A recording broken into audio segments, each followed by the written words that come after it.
मधुबनी समाहरणालय के समक्ष राज्य स्तरीय डेटा एंट्री ऑपरेटर एकता मंच के तहत जिला स्तरीय डेटा एंट्री ऑपरेटर व कंप्यूटर संघ के कार्यकर्ताओं द्वारा 2 दिवसीय सांकेतिक हड़ताल किया गया। गौरतलब है कि विभिन्न मांगों के समर्थन में उन्होंने जमकर नारेबाजी की। मधुबनी समाहरणालय के समक्ष अपनी मांगों को लेकर 2 दिवसीय धरना दिया गया। धरना की अध्यक्षता जिला अध्यक्ष नीतीश झा और मंच संचालन राहुल कुमार गोइत जिला प्रवक्ता ने किया। मौके पर नवीन पॉल, प्रवीण झा, ममता देवी समेत सैकड़ों की तादाद में कर्मी मौजूद थे। बिहार स्टेट इलेक्ट्रॉनिक्स विकास निगम लिमिटेड बेल्ट्रॉन पटना के माध्यम से राज्य सरकार के सभी विभागों, कार्यालयों, निगमों, बोर्डों, आयोगों एवं उनके क्षेत्रीय कार्यालयों में पिछले 25 वर्षों से लगभग 20,000 की संख्या में डेटा एंट्री ऑपरेटर, प्रोग्रामर, आशुलिपिक, आई बॉय व गर्ल की सेवा प्राप्त की जा रही है। इन कर्मियों को विभागीय संविदा नियोजित करते हुए पदस्थापित विभाग या क्षेत्रीय कार्यालय स्तर पर मानदेय का भुगतान व उक्त कर्मियों को सूचना प्रौद्योगिकी संवर्ग नियमावली से आच्छादित करते हुए लैटरल एंट्री के तहत विभागीय समायोजन किए जाने हेतु राज्य स्तरीय डेटा एंट्री ऑपरेटर एकता मंच के द्वारा 8 अक्टूबर को गर्दनी बाग पटना में 1 दिवसीय सांकेतिक धरना प्रदर्शन का आयोजन किया गया। इसके बाद विभागीय सेवा समायोजन करने एवं अन्य गंभीर समस्याओं के निराकरण के लिए बिहार राज्य डेटा एंट्री कंप्यूटर ऑपरेटर संघ व राज्य स्तरीय डेटा एंट्री ऑपरेटर एकता मंच के संयुक्त तत्वाधान में प्रदेश के सभी जिलों में एक साथ चरणबद्ध आंदोलन करने का निर्णय लिया गया। इसी क्रम में पुनः 5 नवंबर को रविवासीय अवकाश के दिन 1 दिवसीय धरना प्रदर्शन और फिर 6 नवंबर से 11 नवंबर तक काला बिल्ला लगाकर शांतिपूर्ण रूप से अपना विरोध भी दर्ज किया गया। बेल्ट्रॉन उच्च एवं प्रशिक्षित कोटि के कर्मियों की सेवा विभागों व कार्यालयों को उपलब्ध कराने के निमित्त उन सभी मापदंडों का पालन करती है जो सरकारी सेवाओं में बहाल होने हेतु राज्य सरकार द्वारा पूर्व से निर्धारित है। विज्ञापन के आधार पर अभ्यर्थियों के द्वारा आवेदन समर्पित करने के उपरांत निगम द्वारा प्रमाण पत्रों का सत्यापन एवं प्रवेश पत्र निर्गत की जाती है। तदुपरांत इन सभी पद के लिए परीक्षाएं आयोजित की जाती है। इन परीक्षाओं का संचालन टीसीएस जैसी संस्था के द्वारा सुनिश्चित किया जाता है। यह संस्था केंद्र एवं राज्य सरकार द्वारा सरकारी सेवाओं में बहाल होने के लिए अन्य परीक्षाओं की जिम्मेदारियों का भी निर्वहन करता है।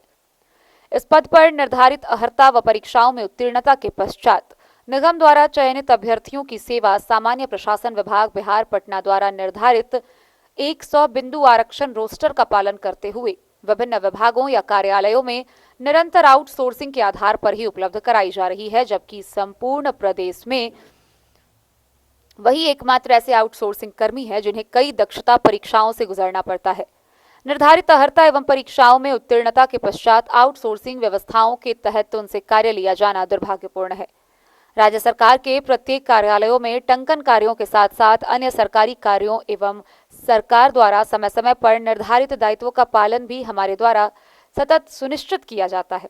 इसके अतिरिक्त आज राज्य डिजिटाइजेशन की ओर अग्रसर है व डिजिटल प्लेटफॉर्मों के माध्यम से राज्य सरकार की योजनाओं को आम जन तक सुगमता पूर्वक पहुंचाने का कार्य भी इन जैसे हजारों कर्मियों के द्वारा किया जा रहा है। यदि जाति आधारित गणना की बात की जाए तो वह भी बेल्ट्रॉन के माध्यम से पदस्थापित इन कर्मियों के द्वारा ही निष्पादित किया गया। इस संबंध में उन सभी के द्वारा सरकार को ज्ञापन के माध्यम से कई बार अवगत कराते हुए उसके निराकरण के लिए आवश्यक कार्रवाई किए जाने का अनुरोध भी किया गया है, लेकिन अब तक उनकी समस्याओं के निराकरण के लिए कोई भी आवश्यक कदम राज्य सरकार द्वारा नहीं उठाई गई। गौरतलब है कि इन समस्याओं के यथाशीघ्र निराकरण के लिए राज्य स्तरीय डेटा एंट्री ऑपरेटर एकता मंच व बिहार राज्य डेटा एंट्री कंप्यूटर ऑपरेटर संघ द्वारा संयुक्त तत्वाधान में 28 नवंबर से 29 नवंबर तक राज्य के संपूर्ण जिले में 2 दिवसीय सांकेतिक हड़ताल किया जा रहा है।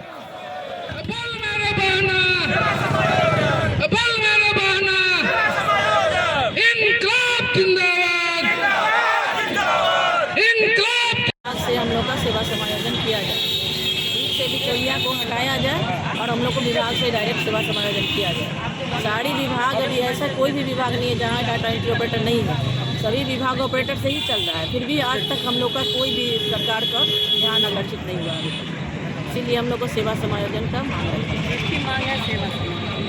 क्या मांग है?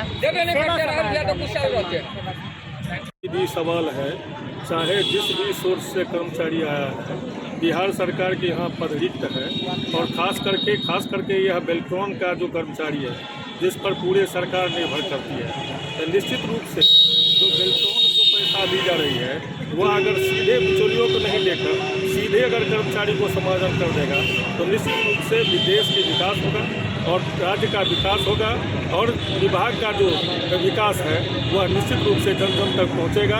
इसलिए सरकार से हम मांग करते हैं कि इसको चाहते हैं कि आज का जो हम लोग का 2 दिवसीय सांकेतिक धरना का कार्यक्रम है, एकल मांग है विभागीय सेवा समायोजन।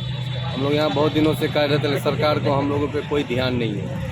बीच में थर्ड पार्टी को हटाया जाए, हम लोग को विभागीय सीधा भुगतान वेतन का किया जाए। क्या नाम हुआ आपका? सुजीत कुमार, महासचिव मधुबनी। मधुबनी से फिरोज आलम की रिपोर्ट।